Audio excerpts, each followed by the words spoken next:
नमस्कार दोस्तों, मैं एसके सर आपका सेंटर ऑफ एजुकेशन के यूट्यूब चैनल पे आपका स्वागत करता हूं। आज फिर एक बार हम लोग देखेंगे set number 11 SSC revision batch. इसमें सेट नंबर 11 देखेंगे। सेट नंबर 11 में काफी अच्छा क्वेश्चन है, एग्जाम में पूछा हुआ क्वेश्चन है सारा, और उसी का हम रिवाइज कर रहे हैं। तो उसका रिवीजन कर रहे हैं। क्वेश्चन का स्टैंडर्ड आपका बहुत अच्छा रखा गया है। तो क्वेश्चन आइए स्टार्ट करते हैं। और देखिए, आपको क्वेश्चन देखने से तो लग रहा होगा कि क्वेश्चन कितना सिंपल है, क्योंकि आपका क्वेश्चन जो है मीन प्रोपोर्शनल पूछा है। और मीन प्रोपोर्शनल बराबर हम लोग पढ़ते हैं बी। मीन प्रोपोर्शनल बराबर हम लोग क्या पढ़े हैं भाई? Mean proportional b is equal to पढ़े हैं रूट अंडर ए सी। यही पढ़े हैं, रूट अंडर ए सी। कितना सिंपल सा है बात कि रूट अंडर ए सी, और ये अगर मालूम है तो आपका बन जाएगा। लेकिन इतना आसान नहीं है कि आप इसे इतना इजी से बना देंगे। देखिए क्या है कि रूट बी हमारा मीन प्रोपोर्शनल बी पूछा है, और बी का जो वैल्यू है यहाँ पर ए का वैल्यू दिया हुआ है। ए का वैल्यू ये दिया हुआ है, और बी का वैल्यू हमारा सी का वैल्यू ये दिया हुआ है। ए और सी का वैल्यू दिया हुआ है, और आपका बी पूछ रहा है। तो रूट अंडर हो जाएगा, आपका आंसर जो हो जाएगा root under 5625 into 16 plus root under, इसके अंडर में भी रूट 252। अब ये देखिए, ये जो है किसका स्क्वायर है? तो ये जो है 225 का स्क्वायर है, क्योंकि ये किसका स्क्वायर है? 225 का स्क्वायर, 225 का स्क्वायर। और ये भी पक्का किसी न किसी का स्क्वायर होगा। ये जो टर्म है ये भी किसी न किसी का स्क्वायर होगा, तभी ये अंडर रूट के में आया है। तो ये किसका स्क्वायर है? तो ये निकालने के लिए हम क्या करेंगे, ये इसको बाहर कर लेते हैं। तो ये आ जाएगा आपका 16 प्लस, अगर 4 बाहर कर लेते हैं तो ये आ जाएगा आपका 2 इंटू, और जैसे ही 4 बाहर कर लीजिएगा तो यहां से आ जाएगा 6 चौका 24, एक बच जाएगा, यानी 63। क्या आ जाएगा? 63।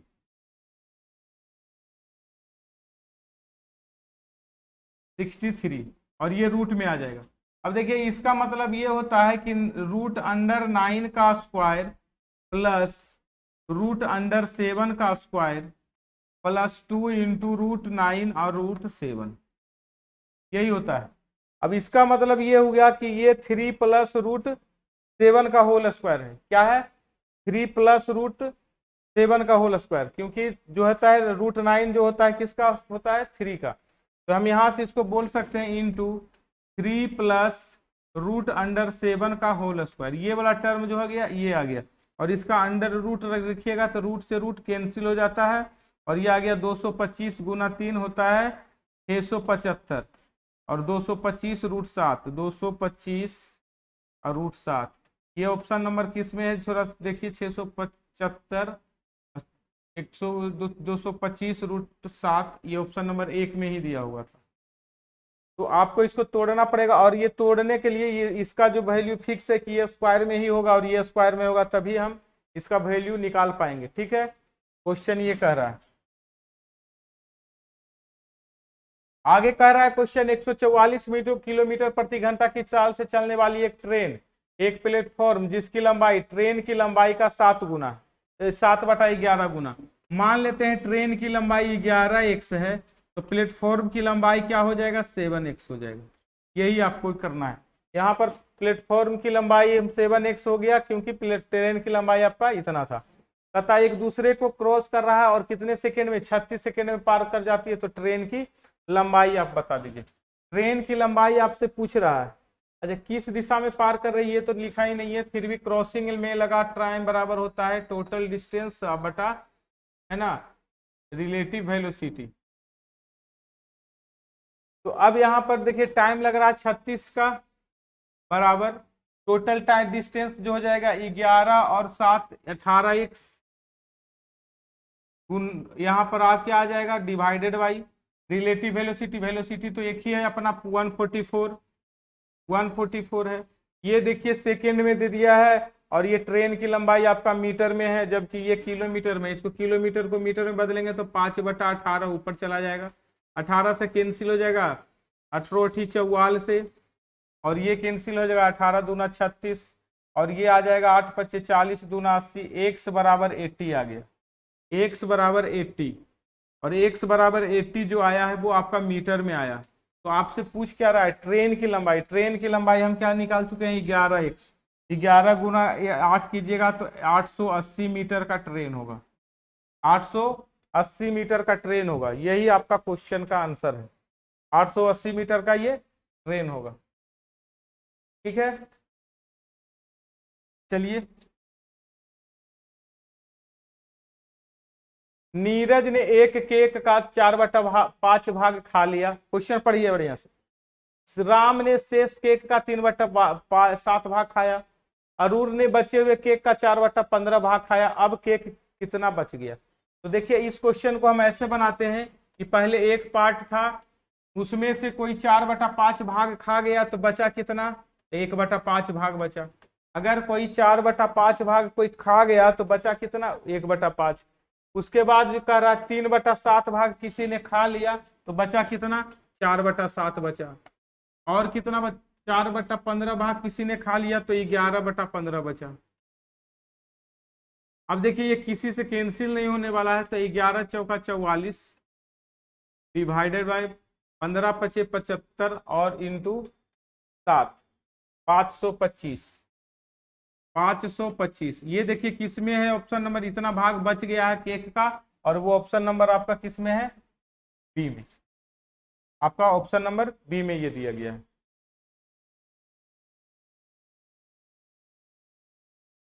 हेलो, आगे बढ़ते हैं। चलिए, बहुत ही खूबसूरत सा क्वेश्चन है, कह रहा ट्रायंगल एबीसी है। ट्रायंगल एबीसी है। देखिए एक ट्रायंगल बनाइए एबीसी, जिसमें डी और ई, ए बी और ए सी पर है। ठीक है, जिसमें एक तो ए बी सी दिया हुआ है ट्रायंगल, इसमें ए बी और ए सी पर डी है, और यहां पर क्या है, ध्यान दीजिएगा, बहुत ही सिंपल सा क्वेश्चन है। ए बी और ए सी पर डी और ई, और ये दोनों क्या कर रहा है, पैरेलल है। ये और ये दोनों पैरेलल है। ठीक है, पैरेलल दिया हुआ है। बी और सी डी एफ पर मिलता है, बी। अब देखिए बी मिला दिया जा रहा है, बी को मिला दीजिए और सी डी को मिला दीजिए, और कहां पर मिल रहा है, एफ पर। एफ पर मिल रहा है, और कह रहा है एडी और बीडी का रेशियो। देखिए एडी का जो रेशियो है वो 7 है और बीडी 3 है। इसका मतलब पूरा का पूरा कितना हो जाएगा, 10। पूरा का पूरा 10 हो जाएगा। तो पूछ रहा है डीईएफ का क्षेत्रफल। देखिए डीईएफ का क्षेत्रफल मतलब ये ऊपर वाला का क्षेत्रफल, ये ऊपर वाला का क्षेत्रफल, और सीएफ का क्षेत्रफल मतलब नीचे वाला का क्षेत्रफल, सी एफ बी का क्षेत्रफल नीचे वाला का क्षेत्रफल पूछ रहा है। और देखिए ये आपको जानना चाहिए कि जब ये लाइन और ये लाइन इसके पैरेलल है तो ऊपर वाला त्रिभुज बड़ा वाला त्रिभुज का सिमिलर हो जाएगा। जो सबसे छोटा त्रिभुज जो ऊपर बन रहा है ये सिमिलर हो जाएगा, और जब सिमिलर हो जाएगा तो इसका साइड 7 है तो इसका भी साइड 7 हो जाएगा, और पूरे का साइड 10 है तो ये भी 10 हो जाएगा।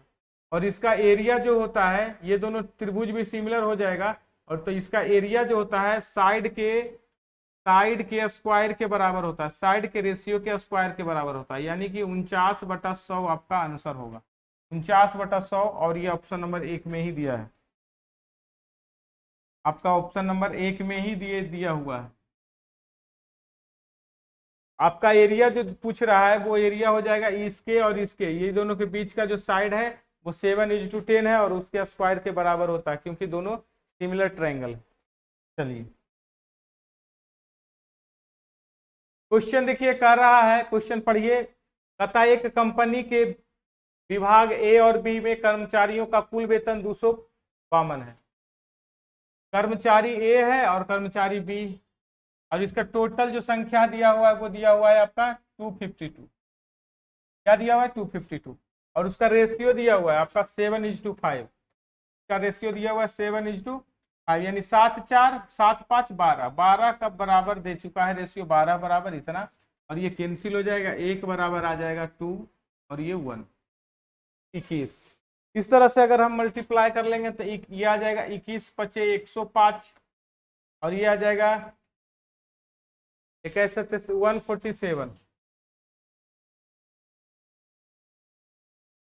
147 आ जाएगा।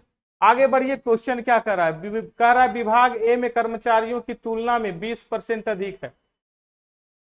आगे बढ़िए, क्या करने, सॉरी यहां से पढ़ना होगा। विभाग बी में कर्मचारियों का औसत वजन, देखिए विभाग बी में कर्मचारियों का औसत वजन, तो विभाग बी में कर्मचारियों का औसत वजन कर्मचारियों के ए की तुलना में 20% अधिक है। देखिए 20% का मतलब आप समझिए क्या होता है, 20% का मतलब होता है 1/5, और जब अधिक होता है तो 6/5 है। 6/5 कहने का मतलब क्या हो जाता है, बी में का जो औसत वजन होगा ए की तुलना में 20% अधिक हो जाएगा। इसका मतलब इसका एवरेज अगर हम मान कर लेते हैं तो इसका एवरेज अगर 5x होगा तो इसका एवरेज हो जाएगा 6x। बात समझिएगा, इसका एवरेज 5x होगा तो बी का एवरेज क्या हो जाएगा, 6x होगा, क्योंकि एवरेज क्या होता है, बढ़ जाता है। कहता है आगे बढ़ते हैं, कहता है यदि कंपनी में सभी कर्मचारियों का औसत वजन 182 है, टोटल कर्मचारियों का वजन दिया हुआ है 252 आई इंटू 182, और यहां से आपका लिखा हुआ है 147 into 5x plus 105 into 6x, और यहां से x का वैल्यू आ जाएगा। तो कह रहा विभाग बी में कर्मचारियों का औसत वजन क्या है, विभाग बी के बारे में पूछ रहा है, और बी का हमने मान लिया है औसत वजन 6x, तो 6x का वैल्यू हमको पूछ रहा है क्वेश्चन में। किसका वैल्यू पूछ रहा है, 6x का। तो बस इसको कैलकुलेट कर लेंगे, इसको जोड़ लेंगे, और आपका x का जो मान आ जाएगा वही 6x का वैल्यू होगा। बस आपको कैलकुलेट करना है थोड़ा सा, बस आपका प्रोसेस यही रहेगा। चलिए, एक पार्क एक समलंब चतुर्भुज आकार क्या है, एक पार्क समलंब चतुर्भुज ऐसा होता है, और इसी के आकार का ये पार्क दिया गया है, और इस पार्क के बारे में कुछ जो बताया गया है वो आप पढ़ लीजिए। कहता है इसके समानांतर भुजा एक 40 दिया हुआ है और दूसरा 20 है, और अदर दो साइड के बारे में बोल रहा है कि ये 26 है भाई, और ये भी 26। तो यहां से इस पर अगर आप परपेंडिकुलर डालते हैं, यहां से अगर आप परपेंडिकुलर डालते हैं तो ये भी 20 हो जाएगा, तो ये बाकी बच जाएगा 10, और ये 10, ये 10 और 10 बच जाएगा। हम्म, हाँ बोलिए ना।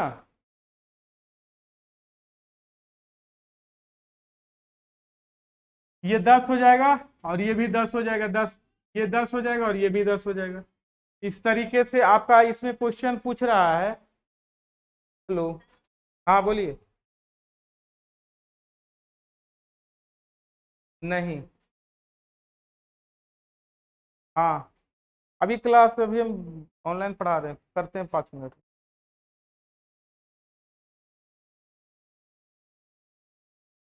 ये 26 हो गया, और ये देखिए 10 मिल गया, ये भी 10 मिल गया, तो ये वाला जो साइड हो जाएगा ये राइट एंगल बनता है, तो 26 10, तो ये क्या हो जाएगा आपका 24। क्या होता है, क्योंकि हम लोग पढ़ चुके हैं 10 का स्क्वायर प्लस, है ना, 24 का स्क्वायर इज इक्वल टू 26 का स्क्वायर, ये होता है। तो आपका ये 24 आ गया, बट इसमें पूछा क्या है, एरिया, और एरिया आपका हम होता है 1/2 into sum of both parallel side, और दोनों पैरेलल साइड को जोड़ेंगे तो 60 आएगा। आई इंटू हाइट, हाइट कितना है 24। अब ये देखिए कैंसिल हो जाए 2 बार से, यानी 12 बार से 12 छका 72, 720 सेंटीमीटर आंसर होगा, और ये ऑप्शन ऑप्शन नंबर डी में दिया है। ठीक है, कॉन्सेप्ट आपका क्वेश्चन का होना चाहिए, क्वेश्चन सिंपल सा ही रहता है। कहता है ललित ने एक वस्तु को इसके अंकित मूल्य पर 20% छूट देने के बाद बेचा। देखिए जो है 20% छूट देने के बाद बेचा है, इसका मतलब क्या हुआ, अंकित मूल्य पर 20% छूट देने के बाद इसको बेच दिया है, और वो जो बेचा है वो आज बेच कितना में रहा है, 480 रुपया में, और अंकित मूल्य पर 20% छूट देता है। अगर आपको अंकित मूल्य निकालना चाहते हैं तो आगे देखिए, अगर उसने कोई छूट नहीं दी होती, इसका मतलब अगर हम अंकित मूल्य निकालना चाहें, मार्क प्राइस निकालना चाहें, तो यहां से 100/80 लिखेंगे। क्यों, क्योंकि ये 80% का है, 480 रुपया रेट है, 20% तो डिस्काउंट में दे दिया, तो यहाँ से 0 0 कैंसिल हो जाएगा, और ये कैंसिल 8 6 48, ये 600 आ जाएगा, 600 आपका मार्क प्राइस आएगा। अब कह रहा है अगर कोई छूट ही नहीं दी जाए, छूट नहीं दिया जाए तो बताइए कि फिर भी 20% लाभ होता है। यानी छूट नहीं दिया जाए तो सामान अब कितना में बिकेगा, 600 रुपया में। और 600 रुपया में अगर सामान बिकेगा तो उसका क्रय मूल्य होगा कितना, 100 रुपया। और हमेशा जो लाभ होता है क्रय मूल्य पर होता है, कॉस्ट प्राइस पर। तो ये कॉस्ट प्राइस है और कॉस्ट प्राइस पर लाभ कितना का हो रहा है, 20% का। 20% का मतलब 6/5। ये देखिए 6 से 6 कैंसिल हो गया, ये 5 आ गया, x इक्वल टू आ गया, ये 5 इधर मल्टीप्लाई हो जाएगा 500। और ये आपका x का जो वैल्यू मिल गया वो 500 आ गया। और यही है कि वस्तु का क्रय मूल्य कितना होगा, तो 500 रुपया होगा। और 500 रुपया के सामान को वो 600 रुपया में बेचता है तो उसको 20% लाभ होता है। और 600 रुपया में इसका मार्क प्राइस ही है। ठीक है, आगे बढ़ते हैं। कहता है, क्वेश्चन पढ़िए, अमित 15 दिनों में कार्य का 3/5 भाग करता है। अमित एक पर्सन है और ये करता है 15 दिनों में 3/5 काम। तो अब इसको ऐसे सोच सकते हैं कि 3/5 काम करता है 15 दिन में, तो एक काम कितना दिन में करेगा, तो 15 गुना 5/3। आप ऐसे करिएगा तो आ जाएगा 25 दिन। 25 दिन। इसी तरीके से आप अगला को भी निकालेंगे तो ये ए करता है किसी काम को 25 दिन में। बी का अगर हम निकालेंगे तो बी करता है 5 दिनों में 1/4 काम करता है, तो पूरा काम करेगा 20 दिनों में। बी 20 दिन में करेगा और दोनों का एलसीएम कितना हो जाएगा, 100। ये कितना काम करेगा, 4 काम, और ये कितना करेगा, 5 काम। आगे पढ़िए क्या कहता है, 4 दिनों तक उन्होंने 7 काम किया। जब 4 दिनों तक इन्होंने 7 काम करेगा तो यानी एक दिन में 9 काम करेगा, तो 4 दिन में कितना काम करेगा, 36 काम। यानी 100 काम में से 36 काम हो गया।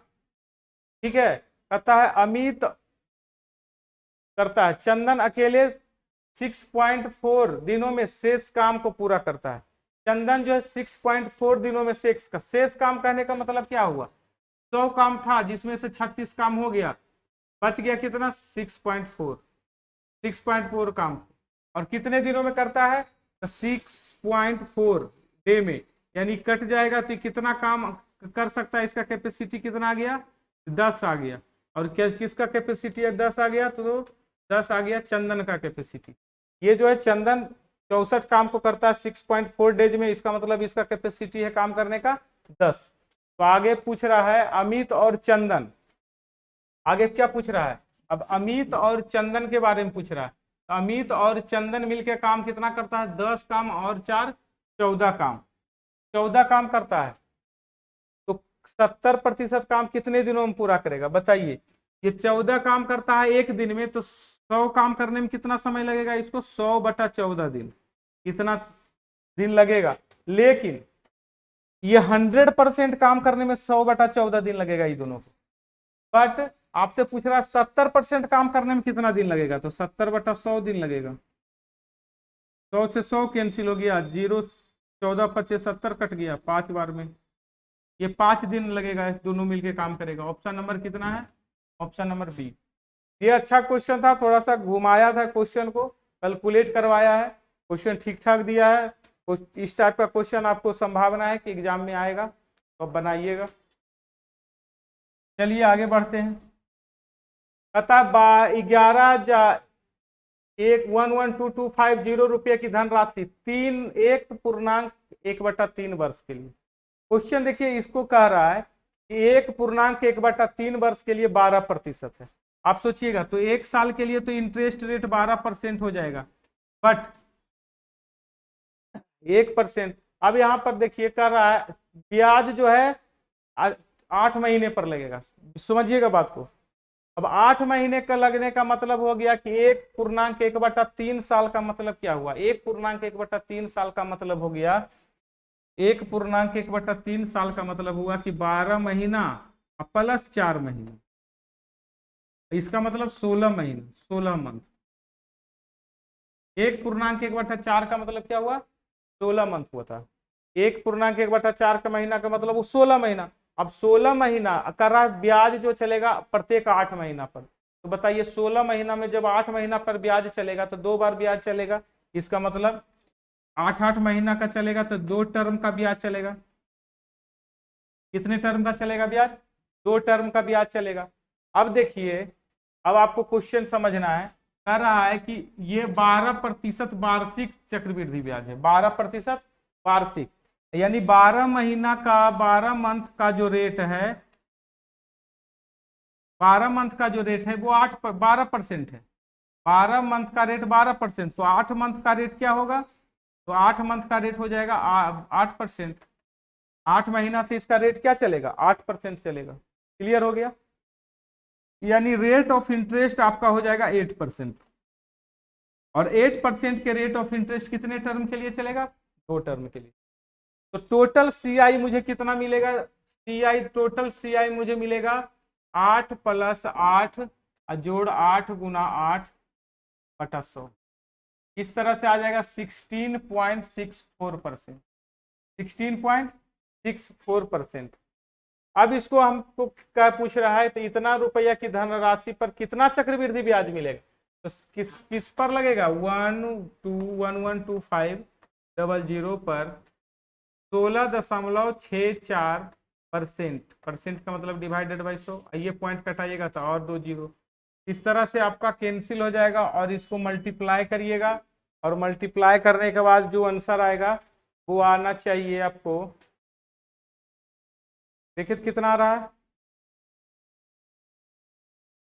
1125 × 1664,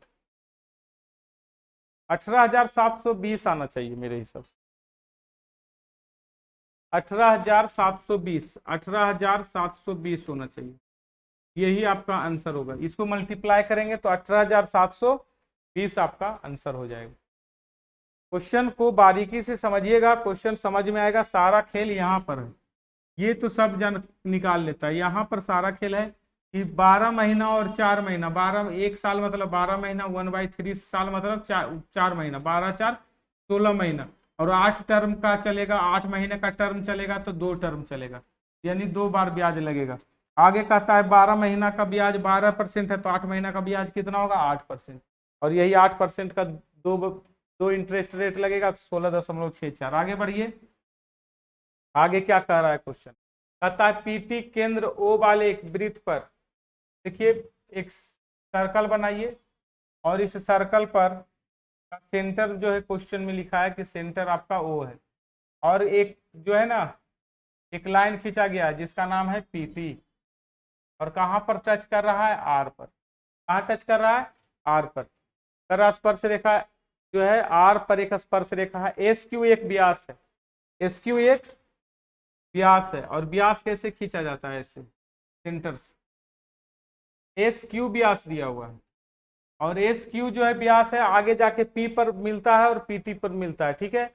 एस पी टी का मान दिया हुआ है, S P T, S P T, S P T, ये जो एंगल दिया हुआ है इसका वैल्यू दिया हुआ है 48, क्या दिया हुआ है, 48। और आपसे पूछ रहा है क्यू आर पी, क्या पूछ रहा है, क्यू आर पी।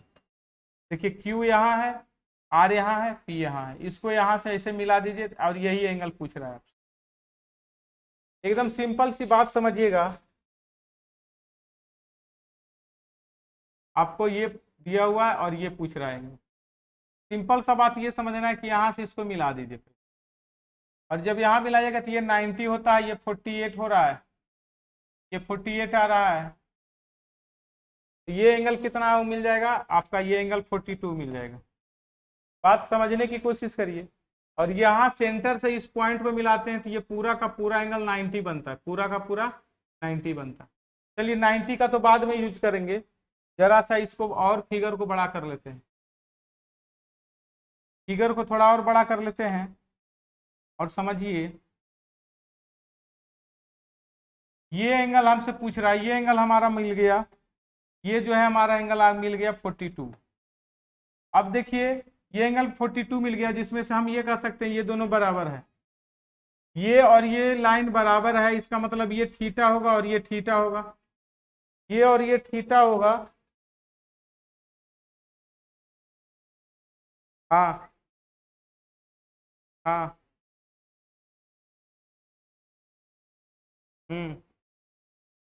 निकल गया। हम आपको 5-10 मिनट बाद कॉल करते हैं।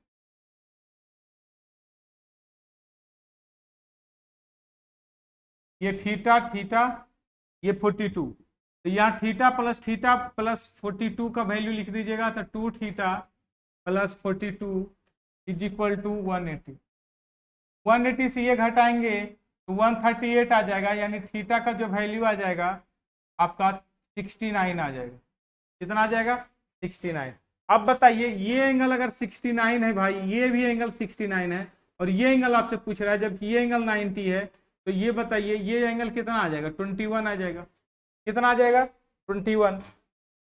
आपका ये जो एंगल आ जाएगा 21 आ जाएगा। क्यों 21 आ जाएगा? तो क्योंकि ये पूरा का पूरा ये 90 होता है, तो उसमें से ये 69 है और ये 69 है, तो ये 69 घटा दीजिएगा 90 में से, तो ये 21 बच जाएगा। और यही आपको क्वेश्चन पूछ रहा है, और आपका आंसर क्या मिल जाएगा आपको फाइनली? आपका 21 डिग्री। आपका आंसर जो मिल जाएगा वो 21 डिग्री।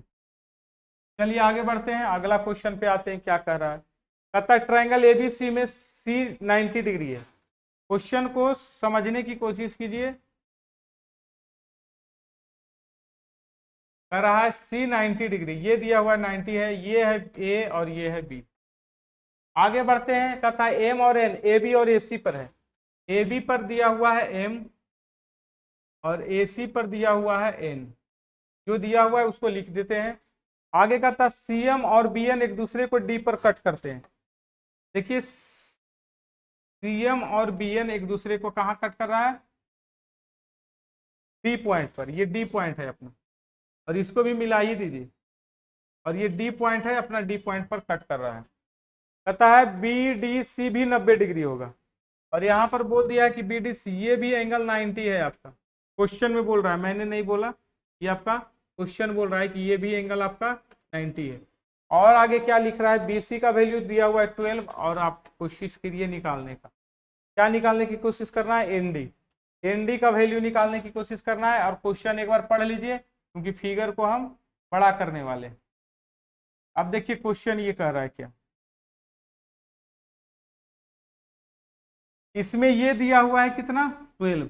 ये इसका मिड पॉइंट है, ये मिड पॉइंट है, तो ये 12 होगा, तो ये 6 हो जाएगा। इसमें कहीं कोई तकलीफ की बात है नहीं। अच्छा, ये एक बात और समझने की बात है कि अगर मैं कहूं, अच्छा इसमें ये एंगल पूछ रहा है, एनडी पूछ रहा है, तो मैं क्या करता हूं, इसको एक्स मान लेता हूं। क्या कर लेता हूं? एक्स। अगर ये मेरा एक्स होगा, ध्यान दे दीजिएगा, अगर ये मेरा एक्स होगा और ये दोनों, ये साइड और ये साइड के बीच का रेशियो क्या है? 6 और 12, 1 और 2 का रेशियो है, तो अगर ये एक्स होगा तो ये 2x होगा कि नहीं? बिल्कुल होगा, क्योंकि ये और ये आपको समरूप बनाएगा। समरूप मतलब सिमिलर ट्रायंगल होगा। जब सिमिलर ट्रायंगल, ये आमने सामने का सिमिलर ट्रायंगल होगा, तो ये x तो 2x क्यों होगा? ये क्योंकि 6 है और ये 12 है, इसका ये दुगना है, तो इसका भी ये दुगना हो जाएगा। चलिए समझ में आया इतना? अब इसको हम बता रहे हैं आपको कौन सा ट्रायंगल समरूप होगा। जैसे इसमें मैं कह रहा हूं एन सी बी, ये 90 है, तो हम लिख सकते हैं triangle N C B similar होगा, triangle N C B similar होगा। एन का क्रोस्पोंडिंग कौन सा हो जाएगा? इस ट्रायंगल में आते हैं, इस ट्रायंगल में आते हैं, तो इस ट्रायंगल में कौन सा है? C D B, C D, यही आपका सिमिलरिटीज होगा। बड़ा वाला ट्रायंगल और ये छोटा वाला, ये वाला ट्रायंगल आपका सिमिलर होगा। और जब सिमिलर होगा तो इसको कैसे बनाएंगे? आपको बड़ा वाला ट्रायंगल में, पहले बड़ा वाला ट्रायंगल आता है, तो बड़ा वाला ट्रायंगल में क्या दिया हुआ है? बड़ा वाला ट्रायंगल में आपका 12 दिया हुआ है। 12 क्या है? BC। क्या है? BC। तो यहां से लिख दीजिए BC बटा, BC का कोरोस्पोंडिंग साइड क्या है? BD। क्या है? BD। अब क्या दिया हुआ है? बड़ा वाला ट्रायंगल, छोटा वाला ट्रायंगल में BC यूज कीजिए। इसके लिए ये BC मतलब ये कर्ण का काम करेगा, तो इसके लिए कर्ण का काम कौन करेगा? ये पूरक, यानी आपका कौन सा हो जाएगा बड़ा वाला ट्रायंगल में? NB। और आपका यही आंसर है, इसी को कैलकुलेट करिए। BC का वैल्यू क्या दिया हुआ है? 12। BD का वैल्यू क्या दिया हुआ है? x। BD का वैल्यू 2x बराबर, इसका फिर से वैल्यू क्या निकल के आ रहा है? NB का वैल्यू 3x, और ये 12। इस तरह से आ जाएगा 6x² इक्वल टू 12 गुना 12।